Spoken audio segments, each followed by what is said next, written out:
मुअज़्ज़ज़ सामिन व हाज़रीन अस्सलामु अलैकुम व रहमतुल्लाहि व बरकातुहू। नहमदुहु व नसल्ली अला रसूलिहिल करीम, अम्मा बाद, फ़अऊज़ु बिल्लाहि मिनश शैतानिर रजीम, बिस्मिल्लाहिर रहमानिर रहीम। क़ाल अल्लाहु तबारक व तआला फ़िल क़ुरानिल मजीद वल फ़ुरक़ानिल हमीद, हुवल्लाहु गफ़ूरुर रहीम, सदक़ल्लाहुल अलीयुल अज़ीम। आइए मोहब्बत व अक़ीदत के साथ हदिया दुरूद पेश कीजिए और पढ़िए अल्लाहुम्मा सल्लि अला सय्यदना शफ़ीना नबियना बारिक वसल्लिम, सलातो सलाम अलैका या रसूलल्लाह, सलातो सलाम अलैका या हबीबल्लाह। हज़रात मोहतरम, इस वक्त आपके सामने शब बारात के ताल्लुक़ से कुछ ज़रूरी और अहम बातों को लेकर हाजिर हुआ हूँ और आप इन तमाम बातों को समात अगर करते हैं, बगौर सुनते हैं, तो यकीनन शब बारात में आप इससे खूब फ़ायदा उठा सकेंगे। अल्लाह तबारक व तआला इस रात के अंदर, जिसे शब बारात कहते हैं, तमाम लोगों की मग़फ़िरत फरमाता है, तमाम लोगों के लिए रहमत का दरवाज़ा खोल देता है, तमाम लोगों को आवाज़ देता है, कोई मग़फ़िरत चाहने वाला मैं उसकी मग़फ़िरत कर दूँ, है कोई रिस्क मांगने वाला मैं उसे रिस्क कुशादा अता करूं। लेकिन जब रब तबारक व तआला की रहमतों की मौसलाधार बारिश हो रही है, इस बारिश से तमाम लोग फ़ायदा उठाएंगे। लेकिन कुछ लोग ऐसे भी हैं जो शब बारात और शब क़द्र और तमाम ऐसे अहम त्योहारों के मौके पर जब रब की बारगाह में दुआ मांगी जाती है, ऐसे मौके से कुछ लोग फ़ायदा नहीं उठा सकेंगे। वो कौन लोग हैं आपको मैं बताता चलूं। सबसे पहला इंसान वो है जिसे हमारा मुशरिक कहते हैं, शिर्क करने वाला। मतलब ये है कि कोई खुदा को एक नहीं मानता, चंद माबूदों की परस्तिश करता है, माबूदाने बातिल के सामने अपनी पेशानियों को झुकाता है, खुदा वहदहू ला शरीक को एक नहीं मानकर अनेक मानता है, अल्लाह और रसूल पर ईमान नहीं लाया है। इस रात के अंदर वो रात भर भी दुआ करे, रात भर भी गिरियावज़ारी करे, रब की बारगाह में फरियाद करता रहे। इस शिर्क की बुनियाद पर रब उसकी कोई दुआ कबूल नहीं करेगा और उसे रहमत के दरवाजे से मायूस रखेगा। इसलिए शिर्क से जो लोग तौबा करेंगे, शिर्क से अपने आप को बचा लेंगे, जो लोग शिर्क की दुनिया में फंसे हुए हैं, ईमान नहीं लाए हैं, अगर इस रात से पहले ईमान लाते हैं और खुदा की बारगाह में दुआ करते हैं तो उनकी तमाम दुआओं को रब कबूल फरमाएगा। दूसरा इंसान कौन है कि इस मुबारक रात के अंदर उसकी दुआ कबूल नहीं होती, उसकी मग़फ़िरत नहीं होती, वह रब की रहमतों से दूर होता है। अब आइए, दूसरा इंसान आक़ुल वालिदैन, माँ बाप के नाफरमान। आपको मालूम है, आप जानते हैं, इस बीमारी में करीब 70% लोग फंसे हुए हैं जो इस बीमारी में मुब्तला हैं। आप अपने समाज का जायज़ा लें, आप अपने पड़ोसी का जायज़ा लें, आप अपने घरों का जायज़ा लें, तो हमारे पड़ोसी तो हमसे खुश होते हैं, हमारे महल्ले वाले हमसे खुश होते हैं, हमारे गांव वाले हमसे खुश होते हैं, लेकिन हमारे माँ बाप नाराज़ होते हैं।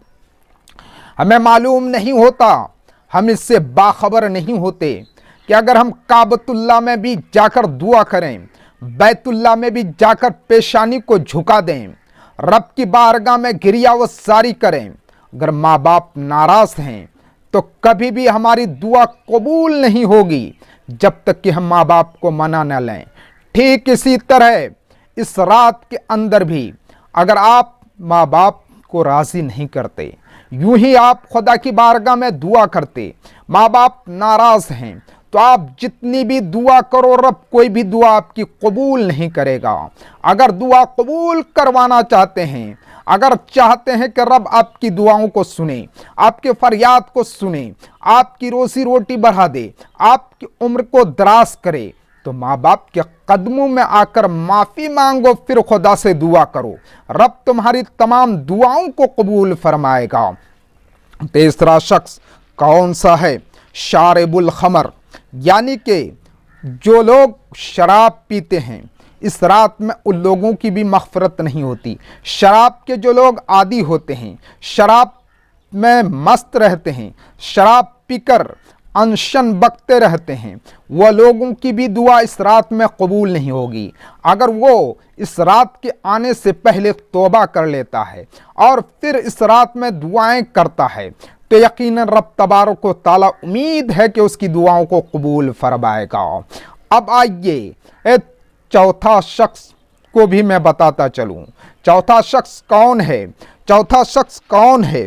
वो चौथा शख्स वो है जो काते रहम है, जो रिश्तों को तोड़ता है, रिश्तों को जोड़ता नहीं।